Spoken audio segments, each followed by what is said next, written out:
मेरे प्यारे विद्यार्थी, आपका बहुत बहुत स्वागत, अभिनंदन आपके चहेते YouTube चैनल करियर पर बिहार सर के साथ। आप सबको प्रणाम, नमस्कार, जय हिंद।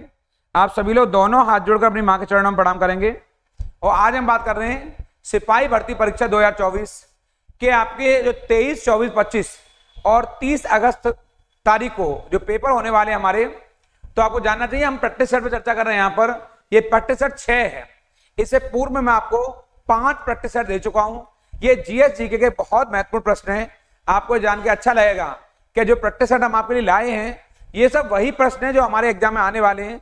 इसलिए आप अंत तक इस वीडियो बने रहेंगे और इन सारे प्रश्नों को नोट डाउन करते हुए उन्हें बार बार रिवाइज करेंगे। जैसे इस सीरीज में हमने पहला प्रश्न बनाया है, माउंट एटना क्या है। ये दिखाई दे रहा है आपको कि माउंट एटना क्या है। क्या ये पर्वत है, क्या ये पर्वत शिखर है, या ज्वालामुखी है, या पठार है। मतलब वो कह रहा है माउंट एटना है क्या है। पहले प्रश्न के नेचर को समझेंगे कि आखिर वो हमसे पूछ क्या रहा है, क्या कहना चाहता है, क्या वो पर्वत है, पर्वत शिखर है, कि ज्वालामुखी है, या पठार है। तो माउंट एटना जो दिखाई दे रहा है आपको यहाँ पर, ये एक ज्वालामुखी का उदाहरण है। क्या का उदाहरण है? ज्वालामुखी का। आपको जानना चाहिए ये माउंट एटना पर्वत कहाँ स्थित है। तो ये इटली में स्थित। कहाँ स्थित है? ये इटली में स्थित है। और इटली में ऐसे कई सारे ज्वालामुखी पर्वत हैं। उनमें एक बहुत फेमस स्ट्राम्बोली ज्वालामुखी है। ये वाला कौन सा? स्ट्राम्बोली ज्वालामुखी पर्वत भी है। और इसको भूमध्य सागर का प्रकाश स्तंभ कहते हैं। क्या कहते हैं? भूमध्य सागर का प्रकाश स्तंभ कहते हैं। प्रकाश स्तंभ कहते हैं। ऐसे बहुत सारे ज्वालामुखी पर्वत है। क्वेश्चन आएगा कौन सा ज्वालामुखी पर्वत है जिसे भूमध्य सागर का आपके प्रकाश स्तंभ कहा जाता है, लाइट पिलर कहा जाता है। तो आप बता देंगे आपके वो स्ट्राम्बोली है। और जो माउंट एटना है ये एक ज्वालामुखी पर्वत का उदाहरण है और ये इटली में स्थित है। ऐसे बहुत सारे प्रश्न हमारे एग्जाम में आने वाले हैं। इस सीरीज का हमारा ये पहला प्रश्न है। इसमें आपको जो दूसरा प्रश्न है इसके अलावा हमने निकाला आपके लिए, वो बड़ा महत्वपूर्ण प्रश्न है आपके लिए। जवाहरलाल नेहरू ने यहां किस अवसर पर ट्रिस्ट विद डेस्टिनी, ये रहा यहां पर ट्रिस्ट विद डेस्टिनी में होता है आपके, ये किस अवसर पर कहा है उन्होंने कि हमने एक नियति के साथ वादा किया है। ट्रिस्ट विद डेस्टिनी, नियति के साथ वादा। ये वही दौर था जब भारत 15 अगस्त 1947 को आजाद हुआ है, स्वतंत्र हुआ है। और वो अर्धरात्रि को जो पंडित जवाहरलाल नेहरू ने देश के नाम संबोधन किया, देश के जो एड्रेस किया आपके संसद भवन के भीतर, कि कैसे नियति के साथ वादा, कैसे ये सारे लोग जब सुबह जाएंगे वो कैसा अद्भुत क्षण होगा। तो किसने कहा है आपके, किस अवसर पर? तो पंडित जवाहरलाल नेहरू का वो कथन जो ट्रिस्ट विद डेस्टिनी के नाम से, नियति के साथ वादा के साथ जो प्रसिद्ध हुआ, क्या वो सविनय अवज्ञा आंदोलन समय कहा उन्होंने, या अगस्त घोषणा, या भारत छोड़ो आंदोलन, या दांडी मार्च। चूंकि आप समझ गए होंगे यहाँ पे दांडी यात्रा नहीं, ये अगस्त घोषणा, यानी कि जो 15 अगस्त 1947, कौन सा? 15 अगस्त 1947 का जो मामला है हमारे यहाँ पर, ये बहुत महत्वपूर्ण था कि नियति के साथ आज वादा कर रहे हैं कि आने वाला जो समय है वो जब भोर में सब लोग जाएंगे वो कैसा अद्भुत स्वतंत्र भारत में श्वास लेने वाले वो क्षण होंगे हम लोगों के लिए। वो वाकई में आने वाली पीढ़ियों को एक सुखद अनुभव की अनुभूति कराएंगे। ये बहुत महत्वपूर्ण था आपके लिए, क्योंकि 15 अगस्त की घोषणा भारत के लिए एक ऐसा सुखद संदेश लेकर आई जिसमें आज हम जी पा रहे हैं। अगर हम स्वतंत्र रूप से आज बोल पा रहे हैं तो उसके पीछे ये 15 अगस्त का दिन था। अगर आज भारत गुलाम रहा होता, स्वतंत्र नहीं हो पाया होता, तो शायद हम गुलामी की बेड़ियों में जकड़े हुए होते। आपको यहां जानना चाहिए। इस क्रम में मैंने तीसरा प्रश्न निकाला है आपके लिए, और तीसरा प्रश्न हमारा ये रहा, किसके प्रभाव से बीज रहित फल बनते हैं। ये रहा, किसके प्रभाव से बनते हैं। वो कह रहा है आपके, क्या वो आपके कैल्वोसिन से बनते हैं, सुक्रोज से बनते हैं, या हार्मोन से, या शुद्ध लेनोलीन से बनते हैं। यानी किसके प्रभाव से बीज रहित फल। ये आपके लिए बहुत महत्वपूर्ण है। तो ये जनरल साइंस का, हम साइंस में नहीं जाएंगे, हम सामान्य विज्ञान वाले प्रश्नों पर चर्चा कर रहे हैं। ये मैंने आपके लिए वही लॉजिकल, वही बेहतरीन प्रश्नों का जखीरा निकाला है जो हमारे लिए बहुत महत्वपूर्ण है। तो आप बताएंगे बीज रहित फल बनते हैं हार्मोन्स। किससे बनते हैं? ये हार्मोन्स इसके लिए उत्तरदायी होते हैं। यानी कि जितने भी बीज रहित फल बनते हैं उसके लिए हार्मोन्स उत्तरदायी होते हैं। ये आपको जानना बहुत जरूरी है यहाँ पे। इस क्रम में आप देखिए यहाँ से इस सीरीज का चौथा प्रश्न है यहाँ पर, असहयोग आंदोलन यानी नॉन कोऑपरेशन मूवमेंट 1922 में क्यों वापस लिया गया। क्या वो सभी मांगे सरकार ने मान ली, या जनता इसके विरुद्ध हो गई, या चौरी चौरा कांड हो गया, या यह चलाया नहीं जा सका। यानी कि ऐसा क्या रहा जिसके चलते इस असहयोग आंदोलन को वापस लिया गया। तो आपको पता होगा इसका सही उत्तर का सी है, यानी चौरी चौरा कांड, यानी कि वो चौरी चौरा कांड की घटना है, यानी कि 5 फरवरी 1922 को। ये हमारी महत्वपूर्ण डेट है और इस डेट को चौरी चौरा कांड हुआ। और आप जानना चाहिए यहां पर जो असहयोग आंदोलन है वो 1 अगस्त 1920 को यहां पर ये गांधी जी के नेतृत्व में शुरू हुआ है। तो कई बार बच्चों को नहीं पता होता है कि असहयोग आंदोलन किसके नेतृत्व में आरंभ हुआ, तो आप बताएंगे गांधी जी के नेतृत्व में ये असहयोग आंदोलन आरंभ हुआ है। और ये असहयोग आंदोलन जो देश का पहला अखिल भारतीय आंदोलन रहा, ये फर्स्ट नॉन कॉपरेशन मूवमेंट है, ये देश का पहला अखिल भारतीय आंदोलन है जो 1 अगस्त 1920 को आरंभ हुआ और ये लगभग 1.5 साल चलने के बाद 5 फरवरी 1922 को इसलिए वापस ले लिया गया क्योंकि उत्तर प्रदेश के गोरखपुर जिले में चौरी चौरा नाम की जगह है, वहां पर 22 पुलिस वालों को आंदोलनकारियों के भीड़ ने पुलिस वाले थे थाने में जिंदा जला दिया, जिसके चलते गांधी जी दुखी हुए, आहत हुए और उन्होंने कहा मेरे आंदोलन में हिंसा के लिए कोई स्थान नहीं है और उन्होंने इस आंदोलन को वापस लेने का निर्णय लिया। तो आप बताएंगे चौरी चौरा कांड ये वही घटना थी जिससे असहयोग आंदोलन वापस लिया गया। तो सही उत्तर क्या है इसका? सी सही उत्तर है हमारा ये रहा।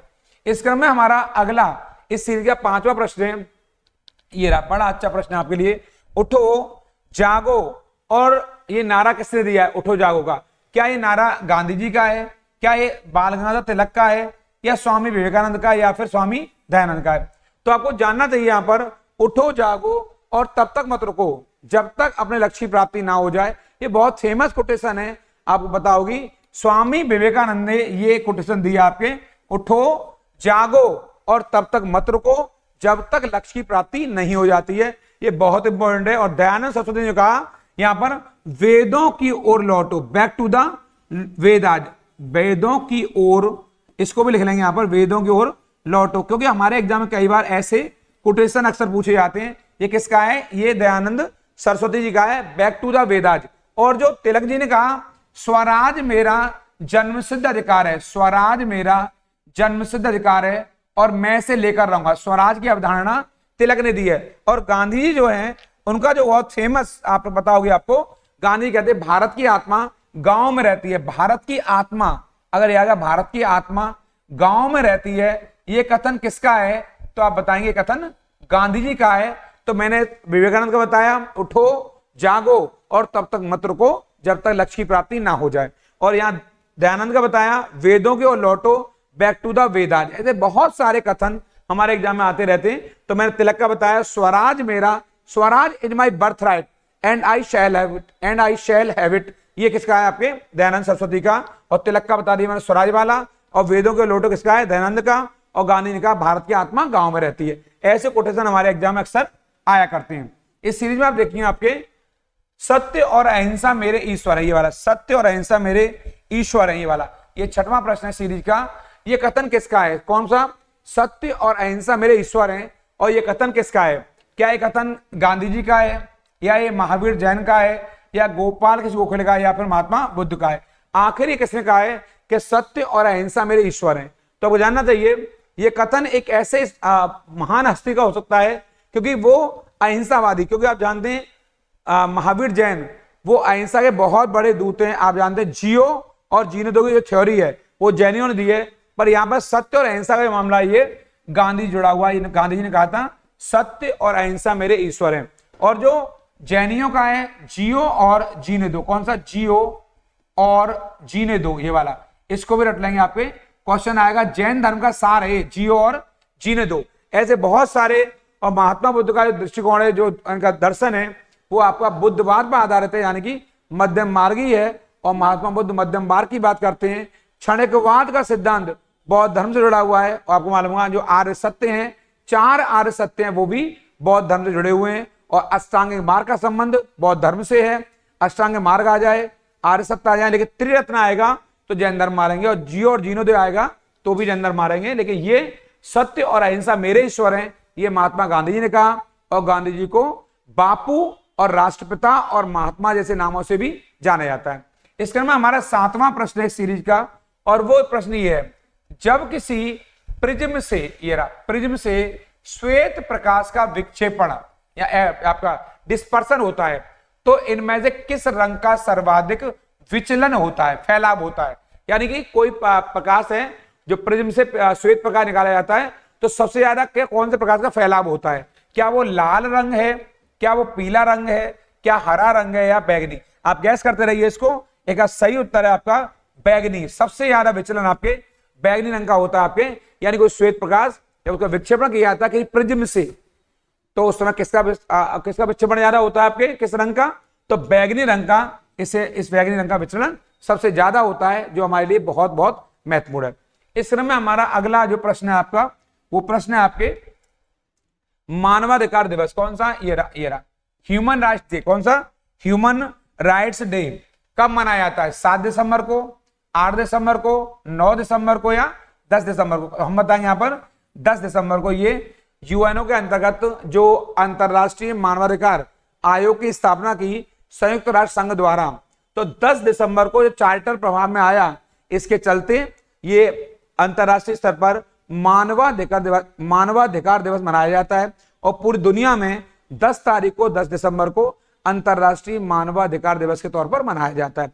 बड़ी बात यह है कि पूरी दुनिया में इसी 10 तारीख को जो नोबेल अवार्ड है वो भी दिया जाता है अल्फ्रेड नोबेल की याद में। ये दूसरी महत्वपूर्ण बात है। तो 10 दिसंबर को अंतरराष्ट्रीय मानवाधिकार दिवस भी मनाया जाता है, और इसी 10 दिसंबर को अल्फ्रेड नोबेल की याद में जो नोबेल अवार्ड है वो भी पूरी दुनिया में बांटे जाते हैं। और आप जानते हैं नोबेल अवार्डों की शुरुआत है वो वर्ष 1901 से हुई है। ये मैंने आपके लिए ऐसे प्रश्न निकाले हैं तो देखने में बड़े छोटे छोटे, ये बहुत सुंदर प्रश्न है। जखीरा ऐसा है, अगर लगातार पढ़ते जाते हैं तो आपको ऐसा लगेगा कि सारे प्रश्न जो 38 प्रश्न 37 प्रश्न आने वाले जीएस में, वो हमारी पहुंच के अंदर हैं। इसलिए सारे प्रश्नों को नोट डाउन करते जाएंगे और इनको रिवाइज बार बार करेंगे, ताकि हमारे माइंड में एक ऐसा ड्राफ्ट सेट हो सके कि इससे बाहर कोई प्रश्न एग्जाम में नहीं आएगा। ये अगला हमारा इस सीरीज का प्रश्न है आपके, वो प्रश्न है हमारे पादपों को कार्बन किस रूप में प्राप्त होता है? पादप माने प्लांट्स को, प्लांट्स माने पौधों को बोलते हैं, प्लांट्स को यहाँ पर ये वाला। क्या मीथेन के तौर पर होता है, या CO2 कार्बन डाइऑक्साइड, या तत्वीय कार्बन के तौर पर, या कार्बन मोनोऑक्साइड? तो आपको जानना चाहिए जो पौधे होते हैं उन्हें कार्बन जो प्राप्त होता है वो तत्वीय कार्बन। कौन सा? वो तत्वीय कार्बन के तौर पर प्राप्त होता है आपके। ये बहुत महत्वपूर्ण है यहाँ से आपके, यानी कि पादपों कार्बन किस रूप में प्राप्त होता है? तो ये थोड़ा सा सही कर लेंगे इसको। तत्वीय कार्बन तो नहीं होगा इसका, क्या सही उत्तर है इसके? यहां से ये पूछ रहा है पादपों कार्बन किस रूप में प्राप्त होता है? तो एक कार्बन प्राप्त होता है वो आपके वो CO2 के रूप में। किसके रूप में? कार्बन डाइऑक्साइड है आपके, इसके तौर पर इन पादपों को प्राप्त होता है। ये बहुत महत्वपूर्ण हमारे लिए। कार्बन डाइऑक्साइड के तौर पर पादपों कार्बन प्राप्त होता है। ये हमारे एग्जाम में आने वाला। आप जानते होंगे पौधे ऑक्सीजन देते हैं, और पौधे क्या ग्रहण करते हैं? पौधे ग्रहण करते हैं आपके CO2। ये हमें पता होती है। पूरी दुनिया के लिए पर्यावरणीय जो पारिस्थितिक तंत्र है, जो इकोसिस्टम है, उस इकोसिस्टम में पर्यावरण में पादप यानी पौधों की बड़ी भूमिका होती है। ये पौधे होते हैं जो जीवनदायिनी गैसों को हमारे लिए भेजते हैं। जो ऑक्सीजन होती है, उस ऑक्सीजन के बल पर ही ये संपूर्ण जीव जाति जीवित है। अगर जीव जाति को ये ऑक्सीजन ना मिले तो ये जीव जाति का अंत हो जाएगा। लेकिन पौधे लेते क्या है? तो वो CO2 लेते हैं यहाँ पे, ये भी हमें पता होना चाहिए। इस क्रम में हमारा जो 10वां प्रश्न है आपके, और वो प्रश्न है आपके संचारण को। ये रहा, संचारण को रोकने के लिए लोहे के पाइपों पर जस्ते की परत चढ़ाई जाती है, और ताकि आप जानते होंगे ताकि पाइप खराब ना हो। जस्ते बोलते हैं जिंक को। तो क्या वो इसे क्या बोलते हैं प्रक्रिया को? वो प्रोसेस क्या कहलाता है? क्या वो इलेक्ट्रोप्लेटिंग कहलाता है, अनिल कहलाता है, गैल्वेनाइजेशन कहलाता है, या वल्कनीकरण कहलाता है? तो आप जानते होंगे लोहे के पाइप होते हैं, उन्हें नुकसान पहुंचाने से पहले उस पर जस्ता लगा दिया जाता है, ताकि वो पाइप खराब होने से बच सकें। तो इस पूरी प्रक्रिया को गैल्वेनाइजेशन कहते हैं। क्या कहते हैं? गैल्वेनाइजेशन। क्या कहते हैं? गैल्वेनाइजेशन कहते हैं, ताकि उन लोहे के पाइपों को खराब होने से बचाया जा सके। एक विशिष्ट प्रक्रिया होती है, उन लोहे के पाइपों पर एक जस्ते की परत चढ़ा दी जाती है, ताकि उन पाइपों को खराब होने से बचाया जा सके। ये पूरी प्रक्रिया कहलाती है गैल्वेनाइजेशन। इस क्रम में हमारा अगला जो प्रश्न है वो है आपके सीधे और आभासी प्रतिबिंब जो इमेज होते हैं सदैव किससे बनते हैं आपके? तो ये आपको जानना चाहिए समतल और उत्तल दर्पण से, यहां पर केवल समतल दर्पण से, अवतल और उत्तल दर्पण से, और केवल अवतल दर्पण से। तो आपको जानना चाहिए सीधे और आभासी, यानी बिल्कुल स्ट्रेट, और आपके जो आभासी माने जो है नहीं पर भी दिखाई दे रहे हैं आपके, ये समतल और उत्तल दर्पण से ये दिखाई देते हैं आपके। तो आपको पता होगी एक क्वेश्चन हमारे मिरर से जरूर आता है, लेंस से आता है, उत्तल दर्पण, अवतल दर्पण, कॉनकेव होता है, कन्वेक्स होता है, प्लेन दर्पण होते हैं, प्लेन मिरर होते हैं आपके। ये क्वेश्चन जरूर आते हैं। दाढ़ी बनाने के लिए कौन सा दर्पण प्रयोग किया जाता है, हम मोटर गाड़ी जा रहे हैं, पीछे वाहन को देखने के लिए कौन सा दर्पण प्रयोग में लाया जाता है। जनरल साइंस में ऐसे प्रश्न हमारे एग्जाम में जरूर आते हैं। प्लेन मिरर क्या होता है, आपका उत्तल दर्पण क्या होता है, ऐसे बहुत सारे क्वेश्चन आते हैं। पर यहां पर सीधा आभासी प्रतिबिंब देखने के लिए हमेशा समतल दर्पण और उत्तल दर्पण का ही प्रयोग किया जाता है आपके यहां से। इस क्रम में हम आगे चलेंगे। यहां से ये कह रहा है कार्बन डेटिंग विधि से सिंधु घाटी की सभ्यता, इंडस वैली सिविलाइजेशन कितनी प्राचीन सिद्ध हुई है आपके। क्या वो 3550 से 2500 है, क्या वो 3000 से 2500 ईसा पूर्व है, क्या वो आपके 2500 से 1500 ईसा पूर्व है, या 2350 से 1750, यानी 3500 से 2500, 3000 से 2500, या 2500 से 1500, या 2350 से 1750 ईसा पूर्व। या ईसा पूर्व का मतलब है बिफोर क्राइस्ट, ईसा से पहले, ईसा मसीह से पहले। तो ये कार्बन डेटिंग विधि है आपके, इसे हम कहते हैं C14, C14 भी कहते हैं इसको, कार्बन डेटिंग विधि को। तो इसके अनुसार 2350 से जो 1750 है, इसके अनुसार सिंधु घाटी की सभ्यता सिद्ध हुई है। इसका मतलब एक सही उत्तर क्या है, डी सही उत्तर है आपके। यानी कि जो सिंधु घाटी की सभ्यता है, जो हड़प्पा सभ्यता है, उसका जो जीवन काल है वो 2350 से 1750 रहा है। यानी कह सकते हैं सभ्यता लगभग 600 वर्ष तक जीवित रही है। और वैसे कहना हो आपको नॉर्मल तरीके से तो 2500 से 1500 ईसा पूर्व, लगभग 1000 साल तक। लेकिन कार्बन डेटिंग आएगा तो 2350 से 1750 ईसा पूर्व मारेंगे। ये सिंधु घाटी सभ्यता है, और सिंधु घाटी सभ्यता को हड़प्पा सभ्यता के नाम से भी जाना जाता है। ये बहुत महत्वपूर्ण सभ्यता है, ये भारत की विरासत है। और इस सभ्यता ने बताया कि कैसे हमारे पूर्वज रहा करते होंगे इंडस वैली सिविलाइजेशन के बारे में। इस क्रम में हमारा अगला जो प्रश्न है 13वां, निम्नलिखित में किसमें कार्बन की प्रतिशत मात्रा सबसे कम होती है। यानी कि पूछ रहा है कार्बन की मात्रा सबसे कम किसमें होती है। क्या मृदु इस्पात में, ये वाला, क्या नर्म इस्पात में, या कठोर इस्पात में, या पिटवा लोहे में। वो पूछ रहा है कार्बन की मात्रा सबसे कम किसमें होती है। तो आप जानते हैं कार्बन की परसेंटेज में, तो आप जानते पिटवा लोहे में कार्बन की मात्रा सबसे कम होती है। आप बताएंगे जो पिटवा लोहा है, आपको ये पता होगा, एक बहुत बड़ा स्तंभ है जो बहुत फेमस भी है, हमारे एग्जाम अक्सर आता है। और वो मेहरौली का, कौन सा, वो मेहरौली का लौह स्तंभ है। मेहरौली का ये लौह स्तंभ है। और ये लौह स्तंभ कहां बना हुआ है, दिल्ली में। इस स्तंभ का निर्माण जिस व्यक्ति ने करवाया है उस व्यक्ति का नाम है चंद्रगुप्त विक्रमादित्य। क्या नाम है, ये मेहरौली में बना हुआ है आपके। और ये किस लोहे से बना हुआ है, ये पिटवा लोहे से बना हुआ है। यानी कि जो मेहरौली का लौह स्तंभ है इसका निर्माण पिटवा लोहे से हुआ है। बड़ी बात यह है कि ये जो स्तंभ है, जो पिलर है, जो दिल्ली में बना हुआ है, ये आज भी जंग रहित है, आज भी इस पर जंग नहीं लगी है। 400 ईस्वी आज 2024 चल रहा है, 1600 वर्ष गुजरने के बाद भी ये स्तंभ आज भी ज्यों का त्यों है, इसकी पॉलिश ज्यों की त्यों है। साइंस के लिए ये आश्चर्य का विषय है कि कैसे 1500-1600 वर्ष गुजरने के बाद भी ये स्तंभ, ये पिलर आज भी इतना सुंदर और उसी अवस्था में खड़ा हुआ है, जंग रहित है। और इसके पीछे बड़ा कारण है ये पिटवा लोहे से निर्मित है। और आपका प्रश्न है इनमें किसमें कार्बन की परसेंटेज मात्रा सबसे कम होती है, तो उसका नाम है पिटवा लोहा, इसमें कार्बन की मात्रा सबसे कम होती है। इस सीरीज का हमारा जो अगला प्रश्न है, आपके जो 14वां प्रश्न है, बड़ा महत्वपूर्ण प्रश्न है वो आपका, वो पूछ रहा है वायुमंडल की जो ओजोन परत के क्षय होने का प्रमुख कारण क्या। क्षय मान होता है नुकसान। जो ओजोन परत है, ओजोन लेयर है, उसको नुकसान पहुंचाने में महत्वपूर्ण कारण कौन सा है। क्या वो कार्बन डाइऑक्साइड है, क्या क्लोरोफ्लोरोकार्बन है CFC, या सल्फर डाइऑक्साइड है, या फिर नाइट्रोजन ऑक्साइड है। इनमें से कौन सा है जो ओजोन परत को, ओजोन लेयर को नुकसान पहुंचा रहा है। तो इसका सही उत्तर है जो CFC है, क्लोरोफ्लोरोकार्बन है। यानी कि जो CFC गैस है वो सबसे ज्यादा ओजोन परत को नुकसान पहुंचाने में उत्तरदायी है। अब बड़ा प्रश्न यहाँ ये है कि जो क्लोरोफ्लोरोकार्बन गैस है जो नुकसान पहुंचा रही है, ये हमें कहां पे मिलेगी, इसके निकालने, जिसके स्रोत कौन कौन से, कहां से मिलेगी। तो जो फ्रिज मतलब रेफ्रिजरेटर, कौन सा, रेफ्रिजरेटर आपके यहां पर ये होता है आपके। इसके अलावा जो एसी है, एयर कंडीशनर है आपके, ये सब आपके इस गैस को प्रमुख रूप से छोड़ने में उत्तरदायी हैं। अब बड़ा प्रश्न अब ये भी है, ओजोन परत वायुमंडल में कहां पाई जाती है? तो ये ओजोन परत है ये वायुमंडल में कहां मिलेगी हमें?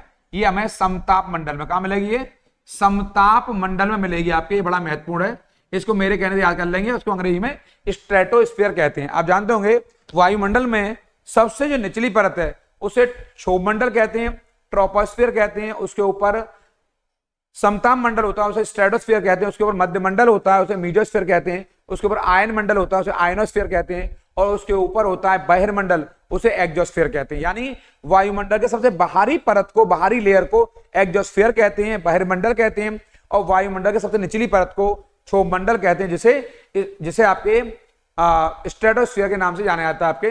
तो एक तो हो गया ट्रोपोस्फीयर, क्षोभमंडल को बोलते हैं ट्रोपोस्फीयर, उसको बोलता है स्ट्रेटोस्फीयर। वायुमंडल की पहली परत कौन सी है? क्षोभमंडल, यानी कि हमारे यहाँ बोलते हैं इसको ट्रोपोस्फीयर। उसके बाद आएगा समताप मंडल यानी कि स्ट्रेटोस्फीयर। तो ये स्ट्रेटोस्फीयर में पाया जाता है, यानी कि आप कह सकते हैं समताप मंडल में ओजोन परत पाई जाती है। और उसके लिए मुख्य रूप से जो उत्तरदायी गैस है उसको नुकसान पहुंचाने में, उसका नाम है क्लोरोफ्लोरोकार्बन, जिसे हम CFC भी कहते हैं। और इस CFC का एक अन्य नाम बड़ा फेमस है, उसका नाम है फ्रीऑन। ये फ्रीऑन गैस भी होती है, फ्रीऑन गैस इसी को बोलते हैं। तो ध्यान रखना, फ्रीऑन और CFC एक ही बात है। और फ्रीऑन का रासायनिक नाम CFC होता है। फ्रीऑन का केमिकल नेम है जो वो CFC है, यानी कि क्लोरोफ्लोरोकार्बन है। तो फ्रीऑन आ जाए तो भी सही है और CFC आ जाए तो भी सही है। ये ओजोन लेयर को नुकसान पहुंचाने में महत्वपूर्ण भूमिका निभाती है। इस क्रम में आप आगे देखेंगे आपके यहां से अगला क्वेश्चन हमारा, शरीर में सोडियम और पोटेशियम का कार्य किसको बनाए रखता है? यानी कि शरीर में जो सोडियम है और जो पोटेशियम है ये मूल रूप से किसको बनाए रखने में सहायक होता है? क्या आपका रसाकर्षणीय दाब, यूरिक एसिड के स्तर को, ग्लूकोज के संतुलन को, या पर रक्तचाप को यानी कि ब्लड प्रेशर को, BP को? तो यह जानना चाहिए आपको, जो शरीर में सोडियम पोटेशियम होता है ये शरीर में रक्तचाप को बनाए रखने में यानी कि ब्लड प्रेशर के लिए बहुत इंपॉर्टेंट है।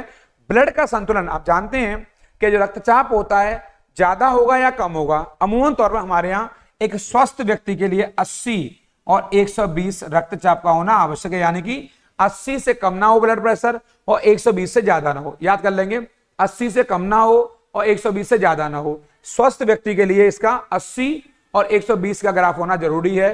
यानी स्वस्थ व्यक्ति के लिए 80 से कम ना हो और 120 से ज्यादा ना हो, यह ब्लड प्रेशर होता है। इसे रक्तचाप बोलते हैं। आप बता सकते हैं शरीर में सोडियम और पोटेशियम का कार्य किसको बना रखता है? तो बताएंगे रक्तचाप को, यानी कि ब्लड प्रेशर को। इसके बाद देखेंगे अगला प्रश्न हमारा, इसका उत्तर D सही है। अगला हमारा प्रश्न है यहाँ पर, वायुमंडल में निम्नलिखित में से किसकी उपस्थिति से अम्लीय वर्षा होती है? किसकी वर्षा होती है? अम्लीय वर्षा की। यानी जो एसिड रेन है, कौन सी रेन है? जो एसिड रेन है, ये वाला एसिड रेन है, आखिर वो किसकी वजह से होती है आपके? क्या वो हाइड्रोकार्बन की वजह से होती है? क्या शीशे के ऑक्साइड हैं? क्या कार्बन के ऑक्साइड है? या गंधक के ऑक्साइड है आपके? तो आप जानते हैं एसिड रेन के लिए कौन उत्तरदायी है? गंधक के ऑक्साइड। ये वाला गंधक क्या बोलते हैं? सल्फर भी बोलते हैं। क्या बोलते हैं? गंधक को अंग्रेजी में सल्फर भी बोलते हैं। ये आप जान लेना यहाँ पर। यानी एसिड रेन की वजह से आपके एसिड रेन जो होता है उसको क्या बोलते हैं? गंधक के ऑक्साइड बोलते हैं। और आपको जानना चाहिए हमारा ताजमहल या जितने भी हेरिटेज स्थल हैं या जितनी भी हमारी बड़ी बड़ी जो भवन है, इमारतें हैं, जो पीले पड़ते जा रहे हैं, विशेषतः तो ताजमहल अगर हमारा येलो पड़ रहा है तो उसके पीछे अम्लीय वर्षा मुख्य रूप से उत्तरदायी है। और पिछले एग्जाम में यह प्रश्न आ चुका है कि जो ताजमहल है, जिसे आपका प्रेम का प्रतीक कहते हैं, वो किस कारण से पीला पड़ता जा रहा है और उसका जो पत्थर, व्हाइट पत्थर, वो गलता हुआ जा रहा है। तो उसके पीछे कौन उत्तरदायी है? एसिड रेन है, अम्लीय वर्षा। और वो मूल रूप से इनमें से किसकी उपस्थिति? वो होता है गंधक के ऑक्साइड यानी कि सल्फर के ऑक्साइड। इसका उत्तर आपके D सही है। इसको रट लेंगे।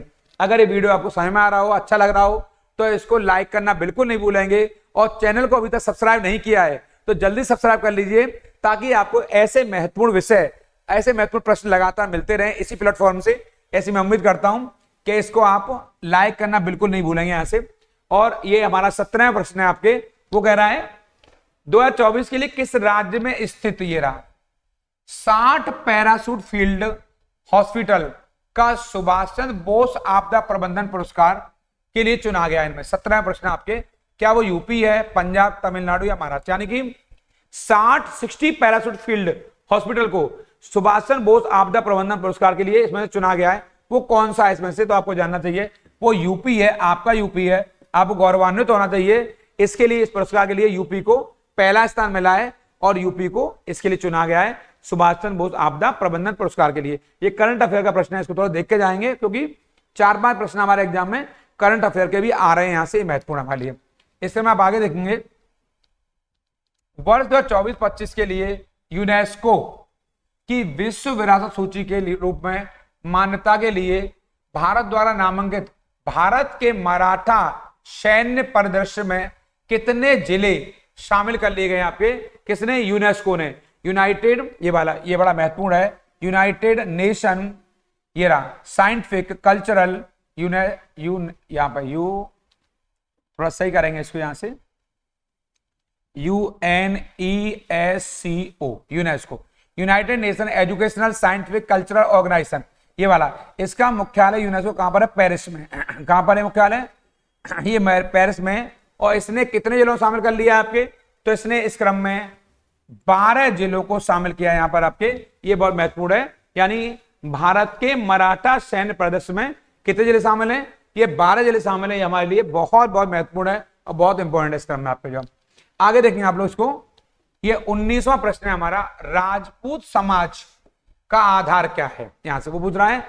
दस्तकारी, धर्म, वर्ग या वंश, ये बड़ा इंपॉर्टेंट क्वेश्चन है, सामाजिक क्वेश्चन है। ऐसे प्रश्न कई बार हमारे एग्जाम में पूछ लिए जाते हैं कि राजपूत समाज का आधार क्या है, दस्तकारी है, धर्म है, वर्ग है कि वंश है। तो आप बताएंगे राजपूत समाज का जो मूल आधार है हमारे यहाँ क्या है, वो आपके वंश है। क्या है वो, वंश है। और आपको जानना चाहिए कि राजपूत समाज जिस वंश से बना हुआ है, ऐसा कहते हैं वशिष्ठ ऋषि ने जो माउंट आबू पर्वत पर, कौन से पर्वत पर, माउंट आबू, ध्यान देंगे यहां पर, जो माउंट आबू पर्वत है कहां पर, राजस्थान में। यहां पर एक हवन कुंड किया, एक यज्ञ कुंड किया, उसमें से 4 राजपूत कुलों की उत्पत्ति हुई। और वो कौन से हैं आपके, उस क्रम में आपके यहां चौहान एक वंश, ये है चौहान वंश है राजपूतों का।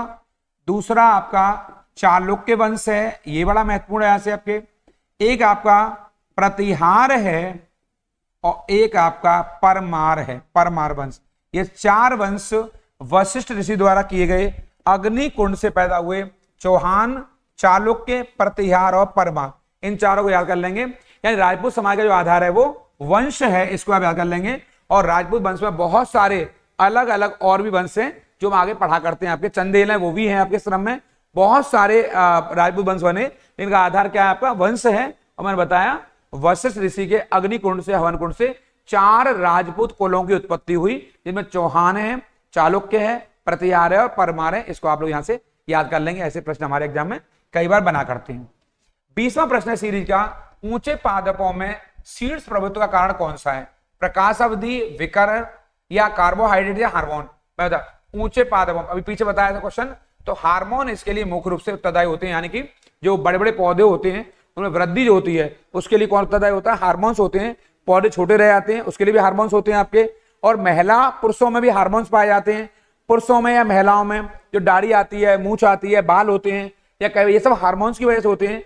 तो जीवों में भी और पेड़ पौधों में भी, तो पौधों की लंबाई भी होती है, ऐसे ही व्यक्तियों में भी होते हैं हार्मोन्स। पादपों के लिए भी और जीवों के लिए, दोनों के लिए हार्मोन्स उत्तरदायी होते हैं। और इसका उत्तर क्या है यहाँ पर, हार्मोन्स है। इस सीरीज में अगला प्रश्न है हमारा आर्द्र, ये वाला, ये कह रहा है आपसे आर्द्र पर्वतीय वन कहां पाए जाते हैं, आर्द्र पर्वतीय वन कहां पाए जाते हैं। क्या ये वन आपके अरावली पर्वत श्रृंखला पाए जाते हैं, या महादेव पर्वत श्रृंखला पाए जाते हैं, या नीलगिरी पर्वत में, यहाँ पर सतपुड़ा में। तो जो आर्द्र पर्वतीय वन है आपके, ये नीलगिरी पर्वतीय क्षेत्र में पाए जाते हैं। बड़ा प्रश्न ये है कि नीलगिरी पर्वतीय क्षेत्र कहां मिलेगा हमें, दक्षिण भारत में। यानी नीलगिरी पर्वत की जो सबसे ऊंची चोटी है, क्या सबसे जो ऊंची चोटी है किसकी, आपके नीलगिरी की ऊंची जो चोटी है, इसकी क्या नाम है, उसका और नाम है दोदा बेटा। क्या नाम है, दोदा बेट्टा, ये नाम है इसका, दोदा बेट्टा। ये दक्षिण भारत की दूसरी सबसे ऊंची चोटी है और नीलगिरी की सबसे ऊंची है। दक्षिण भारत में नंबर पर कौन सी आएगी, अनाईमुदी। अगर क्वेश्चन आए दक्षिण भारत की सबसे ऊंची पर्वत चोटी कौन सी है, तो अनाईमुदी है, जो अन्नामलाई में, जो अन्नामलाई के अंतर्गत आती है। और दूसरी कौन सी है, दोदा बेट्टा है, तो नीलगिरी में आती है आपके। तो जो आर्द्र पर्वतीय वन है वो नीलगिरी पर्वतीय क्षेत्र में पाए जाएंगे। और नीलगिरी पर्वत श्रृंखला दक्षिण में कर्नाटक, तमिलनाडु और केरल में फैली हुई है। कर्नाटक, केरल और तमिलनाडु में फैली हुई है। और नीलगिरी पर्वत क्षेत्र को, नीलगिरी पर्वतीय भाग को पूर्वी घाट और पश्चिमी घाट का मिलन बिंदु कहते हैं। मैं पुनः बोल रहा हूं, नीलगिरी पर्वतीय क्षेत्र को पूर्वी घाट यानी ईस्टर्न कोस्ट और पश्चिमी घाट यानी वेस्टर्न कोस्ट का मिलन बिंदु कहते हैं। इसको आप याद कर लेंगे, इस प्रकार के प्रश्न हमारे एग्जाम में अक्सर आते हैं यहां से। और नीलगिरी की सबसे ऊंची पर्वत चोटी कौन सी है? दोदा बेट्टा। इसको भी आप यहां से याद कर लेंगे, ये वाला भी महत्वपूर्ण है। इस क्रम में हमारा अगला जो प्रश्न है वो है भारत और पाकिस्तान के विभाजन संबंधी प्रस्ताव किसमें सम्मिलित थे? क्रिप्स मिशन में थे या कैबिनेट मिशन में थे या प्रधानमंत्री के एटली के प्रस्ताव में थे आपके वक्तव्य में, या माउंटबेटन योजना में? वो कह रहा है जो भारत पाकिस्तान का विभाजन हुआ है आखिर वो विभाजन मूल रूप से और किस में दिखाई देते हैं? क्रिप्स मिशन में दिखाई देते हैं। आपके कहां मिलेंगे हमें कि भारत पाक विभाजन हुआ? क्रिप्स मिशन प्रस्ताव तो आपको जानना चाहिए, जो क्रिप्स मिशन का प्रस्ताव है वो 1942 में हमारे आया हुआ है, वो बड़ा महत्वपूर्ण था। 1942 का क्रिप्स मिशन प्रस्ताव था, 1942 का, ये 1942 का फेल हो गया था। कैबिनेट मिशन प्लान 1946 का है, बड़ा महत्वपूर्ण है। और आपका जो प्रधानमंत्री इटली का वक्तव्य है आपके, वो भी उन्होंने 1940 यहाँ पर 7 में दिया था, आपको बड़ा महत्वपूर्ण है आपके जो है। और जो माउंटबेटन योजना है आपके, ये वाली माउंटबेटन योजना, ये आपके 1947 की योजना, ये भी आपके यहाँ से महत्वपूर्ण है आपके, ये भी। तो माउंटबेटन योजना जो आई वो महत्वपूर्ण इसलिए मानी जाती है, इसी में माउंटबेटन योजना को भारत विभाजन की योजना कहते हैं। और इसी को 3 जून की योजना, 3 जून की योजना भी कहते हैं। इसको भी याद कर लेंगे, क्वेश्चन आएगा 3 जून की योजना क्या है, तो आप बताएंगे ये भारत विभाजन की योजना है, यानी कि ये माउंटबेटन योजना है। यानी कि आप बताएंगे भारत पाकिस्तान का विभाजन हुआ वो माउंटबेटन योजना के तहत हुआ। और आजादी मिलने के बाद भारत के पहले गवर्नर जनरल लॉर्ड माउंटबेटन ही बनाए गए। और ये भारत के अंतिम गवर्नर जनरल भी हैं बतौर अंग्रेज के तौर पर। यद्यपि चक्रवर्ती राजगोपालाचारी अंतिम भारतीय गवर्नर जनरल भी हैं और पहले भारतीय गवर्नर जनरल भी हैं, क्योंकि चक्रवर्ती राजगोपालाचारी से पहले कोई भारतीय नहीं बना और उनके बाद कोई नहीं बना गवर्नर जनरल। तो आजादी के बाद पहला गवर्नर जनरल कौन है? आजादी के बाद तो माउंटबेटन मारेंगे, और माउंटबेटन के बाद एक और बनाए राजगोपालाचारी, वो पहले और अंतिम भारतीय कहे जाएंगे। तो आप बताएंगे माउंटबेटन योजना के अंतर्गत भारत पाकिस्तान का विभाजन हुआ, बहुत महत्वपूर्ण है आपके। और आप बताएंगे 3 जून की योजना को भारत विभाजन की योजना के तौर पर भी जाना जाता है, जिसके अंतर्गत भारत और पाकिस्तान जैसे 2 स्वतंत्र डोमिनियन स्टेट्स का निर्माण हुआ। ये आपके लिए बड़ा महत्वपूर्ण है। यहाँ पर इनके बारे में चर्चा हम आपसे आगे करेंगे, इसके बारे में क्या है क्रिप्स मिशन क्या होता है और ये क्या मामला कैबिनेट मिशन क्या होता है। इसके अलावा आपका अगला जो हमारा प्रश्न है, पूर्वी और पश्चिमी घाट कहाँ मिलते हैं? मैं अभी बताया आपको, ये प्रश्न मैंने पीछे अभी डिफाइन कर दिया है। पलानी, नीलगिरी, अन्नामलाई या मालाबार। अभी बताया पूर्वी घाट और पश्चिमी घाट जहां मिलते हैं उसे बोलते हैं नीलगिरी की पहाड़ियां। क्या बोलते हैं? नीलगिरी की पहाड़ियां। मैंने पहले कहा भी आपसे कि नीलगिरी जो पहाड़ियां होती हैं वहां पर पूर्वी और पश्चिमी घाट का मिलन बिंदु है। और नीलगिरी की सबसे ऊंची जो पर्वत चोटी है, मैं लिखा पीछे, वो दोदा बेट्टा है, ये वाला दोदा बेटा या डोडा बेट्टा, ये आपकी सबसे ऊंची पर्वत चोटी है। इस क्रम में आप आगे देखेंगे जो हमारा 24वां प्रश्न है आपके, वो बड़ा महत्वपूर्ण है। भारत में ये रहा अपलावी वन, ये रहा, इन्हें बोलते हैं डिलुवियल फॉरेस्ट है आपके। डिलुवियल फॉरेस्ट कहां पाए जाते हैं?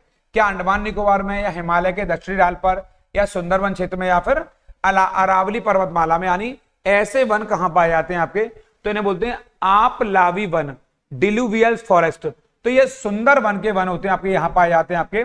इन आपलावी वनों को आपके हमारे यहाँ मैंग्रोव वन भी कहते हैं, ये बड़ा महत्वपूर्ण है। तो ये सुंदरवन का जो वन है ये पूरे मैंग्रोव वन क्षेत्र होता है, ये बहुत महत्वपूर्ण है। इनकी जड़ें बहुत गहरी होती हैं, तो इन्हें डिलुवियल फॉरेस्ट भी कहते हैं, इन्हें आपलावी वन भी कहते हैं। और ये सुंदर वन क्षेत्र में मूल रूप से पाए जाते हैं। और सुंदरवन क्षेत्र कहां फैला हुआ है? ये बंगाल क्षेत्र में फैला हुआ है। अब पता होगी सुंदरवन का डेल्टा दुनिया का सबसे बड़ा डेल्टाई क्षेत्र है, जिसका निर्माण 2 नदियों से हुआ है। सुंदरवन के डेल्टा का, अगर आपको डेल्टा की मालूम होगी तो उसका निर्माण 2 नदियों के अवसाद से हुआ है। और एक नदी का नाम क्या है? गंगा, और एक नदी का नाम है ब्रह्मपुत्र। इन 2 नदियों के मिट्टी के जमाव से सुंदरवन का डेल्टा का निर्माण हुआ, जो कि दुनिया का सबसे बड़ा नदी है डेल्टा माना जाता है। ये बंगाल में स्थित है। इस क्रम में आप देखेंगे अगला जो हमारा प्रश्न है सीरीज का, वो प्रश्न है आपके कि इनमें से किस लड़ाई ने अवध के नवाब को ईस्ट इंडिया कंपनी में निर्भर बना दिया? किसको? अवध के नवाब को, ये अवध के नवाब को ईस्ट इंडिया कंपनी पर निर्भर बना दिया? बक्सर की लड़ाई ने, फुल्टा की लड़ाई ने, प्लासी की लड़ाई ने, या कासिम बाजार की लड़ाई ने? कौन से नवाब को? अवध के नवाब को क्या बना दिया उन्होंने आपके? अवध का नवाब आपको जानना चाहिए, ये बहुत अच्छा आंसर है, बक्सर की लड़ाई। कौन सी लड़ाई? बक्सर की लड़ाई 1764। ये बक्सर की लड़ाई कब हो रही है? 1764 में हो रही है। और इस बक्सर की लड़ाई में कौन भाग ले रहा है? एक अवध का नवाब है, एक आपके भारत मुगल शासक हैं, भारत के, ये बड़ा महत्वपूर्ण है, मुगल शासक हैं, और एक आपके बंगाल का हटाया गया नवाब है, बंगाल का अपदस्थ। तो अवध के नवाब कौन है आपके? उनका नाम है आपके यहां पर शुजा-उद-दौला। क्या नाम है? शुजा-उद-दौला। ये रहा शुजा-उद-दौला, यहां से बड़ा महत्वपूर्ण है। मुगल शासक कौन है? शाह आलम। कौन है? शाह आलम सेकंड, ये द्वितीय है आपके यहां पर। ये रहा। और ये कौन है आपके? हटाया गया अपदस्थ है, ये इसे हटा दिया गया, अंग्रेजों ने उठा के फेंक दिया है। क्या नाम है? मीर कासिम। क्या नाम है? मीर कासिम, ये वाला। इन तीनों ने मिलकर के एक त्रिपक्षीय संधि की। कौन संधि करी? त्रिपक्षीय। तीन त्रिपक्षीय, यानी कि तीनों ने मिलकर के संधि करी, और अंत में परिणाम ये हुआ, बक्सर के युद्ध में इनकी पराजय हुई तीनों की। अवध के नवाब शुजा-उद-दौला है, और ध्यान रखना सिराजुद्दौला अलग है और शुजा-उद-दौला अलग है। पराजित हुई, और बक्सर अवध के नवाब को ईस्ट इंडिया कंपनी में निर्भर बना दिया बक्सर की लड़ाई ने। ये हमारे लिए बहुत इंपॉर्टेंट है, ऐसे प्रश्न हमारे एग्जाम अक्सर आते हैं। और आप जानते हैं प्लासी की लड़ाई 1757 में लड़ी गई है, जो बहुत महत्वपूर्ण प्रश्न है आपके यहाँ से। इस क्रम में आप आगे देखेंगे, आपके जो अगला हमारा प्रश्न है वो है आपके भारत में द्विशासन। द्वैध शासन। कौन सा? द्वैध शासन। द्विशासन सर्वप्रथम किस अधिनियम के अंतर्गत प्रविष्ट किया गया है? यानी कि 26वां प्रश्न है, 1858, 1909, 1931 या 1919। यानी कि भारत में द्विशासन सर्वप्रथम किस अधिनियम के अंतर्गत आया है? द्वैध शासन। तो आपको जानना है द्वैध शासन यानी कि ड्वेल गवर्नमेंट। कौन सी? ड्वेल गवर्नमेंट आपका आया है। तो 1919 के ये रहा, प्रांतों में द्वैध शासन व्यवस्था की, प्रांत माने राज्यों में, द्वैध शासन व्यवस्था की स्थापना हुई है। कौन से की? 2 स्तरों पर द्वैध शासन व्यवस्था की प्रांतों में, प्रांत माने प्रोविंस यानी कि राज्यों में द्वैध शासन व्यवस्था की स्थापना हुई है। लेकिन यह द्वैध शासन 1935 के अधिनियम से 1935 के गवर्नमेंट ऑफ इंडिया एक्ट से प्रांतों में समाप्त हो जाएगा, राज्यों में समाप्त हो जाएगा, और यह द्वैध शासन व्यवस्था केंद्र में लागू हो जाएगी राज्यों के स्थान पर। ड्वेल गवर्नमेंट सिस्टम है, इसे बोलते हैं हमारे यहाँ 1935 का अधिनियम। लेकिन 1919 से जो 1919 का कानून है, इसके द्वारा प्रांतों में यानी राज्यों में द्वैध शासन व्यवस्था को लागू किया गया। और इसका उत्तर क्या है? डी सही है। इसको हम यहां से याद करके जाएंगे। इस सीरीज का हमारा अगला प्रश्न है ये वाला 27वां। कोरू शहर किसके लिए प्रसिद्ध है? कौन सा? कोरू शहर किसके लिए प्रसिद्ध है? यहां पर आपके ये कह रहा है, क्या ये पत्तन की सुविधा है, जाति समानता है, उपग्रह प्रक्षेपण या ज्वालामुखी है? तो ये कोरू जो शहर है ये आपका उपग्रह प्रक्षेपण केंद्र यानी कि सी सही उत्तर है। ये सैटेलाइट लॉन्चिंग स्टेशन। कौन सा? ये सैटेलाइट लॉन्चिंग स्टेशन है आपके ये कोरू क्षेत्र, और ये बहुत बहुत महत्वपूर्ण है। ऐसे क्वेश्चन आ जाएगा, जैसे यहाँ कोरू आया है, ये कोरू ये उपग्रह छोड़, यहाँ से आपके सैटेलाइट छोड़े जाते हैं। ऐसे पूछ लेगा श्री हरिकोटा किसके लिए जाना जाता है? श्री हरिकोटा किसके लिए जाना जाता है? बता दीजिए क्या के लिए जाना जाता है? श्री हरिकोटा आपके उपग्रह छोड़ने के लिए जाना जाता है। ये बहुत महत्वपूर्ण है। इन व्हीलर द्वीप क्या के लिए जाना जाता है? इन व्हीलर द्वीप भारत में है, ये भी भारत में आपके ये जाना जाता है क्या के लिए? मिसाइलों के टेस्ट के लिए। तो श्रीहरिकोटा आएगा तो उपग्रह मारेंगे, और अगर आएगा इन व्हीलर द्वीप आएगा जिसका नाम है एपीजे अब्दुल कलाम द्वीप। अब इन व्हीलर द्वीप का नाम नया हो गया, उड़ीसा में ये इन व्हीलर द्वीप, इसका नाम है आपके एपीजे अब्दुल कलाम द्वीप। वहां से मिसाइलों का टेस्ट होता है, और हरिकोटा से आपके उपग्रहों के उपग्रहों को प्रक्षेपित लॉन्च किया जाता है। तो जो कोरू है ये उपग्रह प्रक्षेपण केंद्र, जहां से उपग्रहों को परीक्षण किया जाता है, ये एक महत्वपूर्ण स्थान है। इस क्रम में जो हमारा 28वां क्वेश्चन है यहां से बहुत महत्वपूर्ण है आपके, इनमें से पाटलिपुत्र किसकी राजधानी थी? पाटलिपुत्र क्या गुप्त शासकों की है, क्या मौर्य शासकों की है, या कुषाण वंश की है, या चोल राजाओं की है? वो कह रहा है निम्न में से पाटलिपुत्र किसकी राजधानी थी आपके? तो जो पाटलिपुत्र क्षेत्र है आपके वो किसकी राजधानी रही है? बड़ा महत्वपूर्ण है। ऐसे तो पाटलिपुत्र को राजधानी के तौर पर इनमें से सबसे पहले किसने स्थापित किया? मौर्य वंश के शासकों ने। यहां से क्योंकि आपको जानना चाहिए मौर्य वंश के शासकों ने पाटलिपुत्र को एक नई पहचान दी। बाद में इसको गुप्तों ने भी अपनी राजधानी बनाया। इनमें से आपके देखिए कह रहा है इनमें से पाटलिपुत्र किसकी राजधानी थी, तो मौर्यों की राजधानी थी यहाँ से। फिर बाद में गुप्त शासकों की भी राजधानी रही है आपके, बाद में रही है आपके। और कुषाण वंश के लोग जो शासन कर रहे हैं आपके, ये वाले कुषाण वंश के लोग ये कहां शासन कर रहे हैं, दक्षिण भारत में। यहाँ पे ये दक्षिण भारत में कर रहे हैं। कहां पर आपके, ये तंजौर में। कहां पर, तंजौर इनकी राजधानी थी। यहाँ पर मेन रूप से आपके तंजौर क्षेत्र है। और जो तंजौर नहीं, ये थोड़ा सा गड़बड़ हो गया, कुषाण वंश के लोग हैं, थोड़ा सही कर लेंगे। जो कुषाण है, कुषाण वंश का मानतम कनिष्क है। और जो कनिष्क है इसके राजधानी क्षेत्र है वो कौन सा है, वो पुरुषपुर है। कौन सा है, वो पुरुषपुर है। ये रहा पुरुषपुर यानी कि पेशावर। ये रहा पुरुषपुर यानी पेशावर यानी कि पाकिस्तान में यहाँ पर। और जो चोल राजा हैं ये आपके दक्षिण भारत में, और दक्षिण भारत बोले तो यानी कि तंजौर, तंजौर यानी कि तंजावुर, आज का तमिलनाडु, यहाँ पर तमिलनाडु पड़ेगा, इनकी राजधानी है। और जो गुप्त शासक है इन्होंने भी पाटलिपुत्र राजधानी बनाया बाद में आपके, जब ले पहले बनाया मौर्यों ने। तो इसका सही उत्तर है वो मौर्य मारेंगे। और मौर्य वंश का संस्थापक वो है चंद्रगुप्त मौर्य, और इसका महानतम शासक भी माना जाता है। और इसी वंश में हुआ है आपके कौन सा, बिंदुसार हुआ है। और बिंदुसार का पुत्र है आपका कौन सा, अशोक, जिसने मौर्य वंश को एक नई आपकी पहचान दी है। तो प्रारंभिक 3 शासक बताया मैंने आपको। जो मौर्य वंश के संस्थापक है वो कौन है, चंद्रगुप्त मौर्य हैं। इनका पुत्र बिंदुसार इसका पुत्र है, और अशोक इनका उत्तराधिकारी है। यानी कि आप कह सकते हो कि अशोक ने मौर्य वंश को एक नई दिशा दी और भारत को एक नैतिकता का जो पाठ पढ़ाया वो आज तक दुनिया में कोई नहीं पढ़ा पाया। जो कार्य अशोक ने किया, ऐसे समय में अशोक ने युद्ध को त्यागा, छोड़ दिया जब वो पूरी दुनिया को जीत सकता था। कलिंग युद्ध के बाद अशोक ने धम्म घोष की नीति अपनाई और भैरी घोष की नीति को त्याग दिया, यानी कि मारो काटो की नीति त्यागी और धम्म घोष की यानी मानवता, नैतिकता, भाईचारे की नीति अपनाई। इसीलिए अशोक महान कहा जाता है। तो जो ये कह रहा है पाटलिपुत्र किसकी राजधानी, तो मौर्यों की प्रारंभिक राजधानी, उसके बाद गुप्तों ने बनाई। और कुषाणों की राजधानी पुरुषपुर है। और कुषाण वंश का महानतम शासक कनिष्क है, जिसने 78 ईस्वी में शक संवत चलाया। ये हमारे लिए महत्वपूर्ण है। और चोलों की राजधानी तंजौर रही है। ये आपके अन्य महत्वपूर्ण है। चोल राजा दक्षिण भारत के शक्तिशाली शासक थे, यह मुझसे किसी से छिपा हुआ नहीं है। यहाँ से इस क्रम में आप देखेंगे आपके अगला प्रश्न है हमारे यहाँ से एक बड़ा महत्वपूर्ण आपके यहाँ प्रश्न आपके, ये इनमें से कौन सुमेलित नहीं है, कौन सा, अकबर सिकंदरा, बाबर काबुल, जहांगीर लाहौर या शाहजहां दिल्ली। इसका मतलब होता है कि कौन सा एक जोड़ा इनमें से गलत है।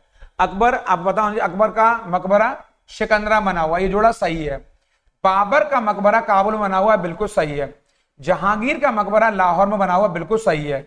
शाहजहां का मकबरा दिल्ली में बना हुआ है, ये वाला, ये बिल्कुल गलत है। क्योंकि शाहजहां, इसका सही उत्तर क्या है, डी है। क्या उत्तर है, या सही उत्तर डी है इसका, यानी आप डी मार कर आएंगे, इसका उत्तर डी। यानी शाहजहां का जो मकबरा बना हुआ है, यहां देख लेंगे, शाहजहां का जो मकबरा बोलते हैं समाधि को, यानी कि अंग्रेजी बोलते हैं टॉम्ब को। क्या बोलते हैं, टॉम्ब को, समाधि स्थल बोलते हैं इनको। तो शाहजहां का जो मकबरा है वो आपको कहां बना हुआ है, आगरा में। कहां बना हुआ है, आगरा में, यानी कि कहां बना हुआ, ताजमहल में। कहां बना हुआ, ताजमहल बना हुआ है। और इसी ताजमहल में शाहजहां के साथ साथ मुमताज की कब्र भी बन रही है।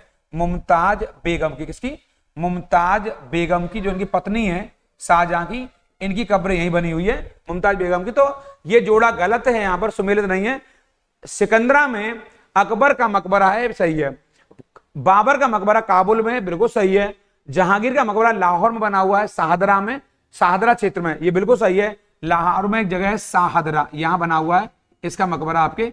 लेकिन जहां शाहजहां का मकबरा दिल्ली में नहीं है, आगरा में बना हुआ है। और आगरा में कहां बना हुआ है, उसकी बेगम यानी कि मुमताज के साथ में बना हुआ है। कहां पर, आपके आगरा में, ताजमहल के भीतर। दोनों ही कब्र एक साथ बनी गई है। पहले इनकी पत्नी मरी मुमताज, उनकी याद में बना ताजमहल, और ताजमहल में इनका मकबरा भी बना हुआ है। इस क्रम में हमारा अगला प्रश्न है, बनारस हिंदू विश्वविद्यालय के संस्थापक इनमें से कौन रहे हैं। किसके, बनारस हिंदू विश्वविद्यालय के। क्या वो राधाकृष्णन जी हैं, गांधी जी हैं, मदन मोहन मालवीय या जवाहरलाल नेहरू। आपको जानना चाहिए बीएचयू के जो संस्थापक हैं वो पंडित ये मदन मोहन मालवीय। कौन है, महामना मदन मोहन मालवीय जी। और आपको जानना चाहिए बनारस हिंदू विश्वविद्यालय बहुत बहुत महत्वपूर्ण विश्वविद्यालय रहा, और ये बीएचयू के तौर पर आज प्रसिद्ध है हमारे बीच में। किसके तौर पर, बीएचयू के तौर पर आप फेमस है आपके ये जो विश्वविद्यालय। और बीएचयू ने जो पहचान बनाई है अंतरराष्ट्रीय स्तर पर, वो सबसे अलग और अनूठी है। और गांधी जी का भी शिक्षा में योगदान है। राधा कृष्णन जी हमारे यहाँ जो विश्वविद्यालय अनुदान आयोग है उसके अध्यक्ष रहे कौन? सर्वपल्ली राधाकृष्णन। और जवाहरलाल नेहरू की एक पुस्तक है बड़ी फेमस आपके, डिस्कवरी ऑफ इंडिया। कौन सी? Discovery of India. ये किसकी पुस्तक है आपके? ये आपके पंडित जवाहरलाल नेहरू की पुस्तक है। ऐसी बहुत सारी पुस्तकें आपके। और राधाकृष्णन हमारे यूजीसी के यूनिवर्सिटी ग्रांट कमीशन विश्वविद्यालय अनुदान आयोग के अध्यक्ष रहे ये आपके। और ये वाला विश्वविद्यालय अनुदान आयोग, ये बच्चे कम जानते होंगे। विश्वविद्यालय अनुदान आयोग ये हमारे कब बना है? 1953 में बना है आपके यहाँ से। और इसे वर्तमान यूजीसी बोलते हैं, यूनिवर्सिटी ग्रांट कमीशन। और डॉक्टर राधाकृष्णन देश के पहले उपराष्ट्रपति भी रहे हैं और लगातार 10 वर्ष तक रहे हैं। और उसके बाद देश के ये राष्ट्रपति बने 5 साल के लिए। तो पहले 10 वर्ष उपराष्ट्रपति रहे हैं आप, उसके बाद 5 साल आप देश के राष्ट्रपति रहे हैं। तो डॉक्टर राधाकृष्णन जी, गांधी जी राष्ट्रपिता हैं, बापू हैं, और गांधी जी ने देश को आजादी दिलाने में बड़ी भूमिका निभाई है, ये किसी छिपा हुआ नहीं है। मदन मोहन मालवीय ने बनारस हिंदू विश्वविद्यालय की स्थापना की, ये बहुत महत्वपूर्ण है। ऐसे प्रश्नों का भी याद कर लेंगे। और पंडित जवाहरलाल नेहरू देश के पहले यानी प्रधानमंत्री बने। स्वतंत्र भारत के पहले प्रधानमंत्री कौन है? पंडित जवाहरलाल नेहरू। ये प्रश्नों का एक जखीरा है आपके लिए। ऐसे बहुत सारे प्रश्न अगले अपने नए प्रैक्टिस सेट में 7वें प्रैक्टिस सेट में लेकर आऊंगा। और इस वीडियो को अगर अभी तक आपने लाइक नहीं किया है जल्दी से लाइक करिए, और चैनल को सब्सक्राइब नहीं किया है तो तेजी सब्सक्राइब कर लीजिए, क्योंकि प्रश्नों की ऐसी श्रृंखला प्रैक्टिस सेट 7 में मैं आगे लेकर आ रहा हूं आपके लिए। फिलहाल जितने मैंने प्रैक्टिस सेट करा दिए यहां तक आप इन्हें याद कर लेंगे, और जो भी अगला प्रैक्टिस सेट होगा वहां पर नए प्रश्नों का जखीरा लेकर आपके बीच में आऊंगा। उन लोगों का जरूर ख्याल रखेंगे जो आपका ख्याल रखते हैं। प्रणाम, नमस्कार।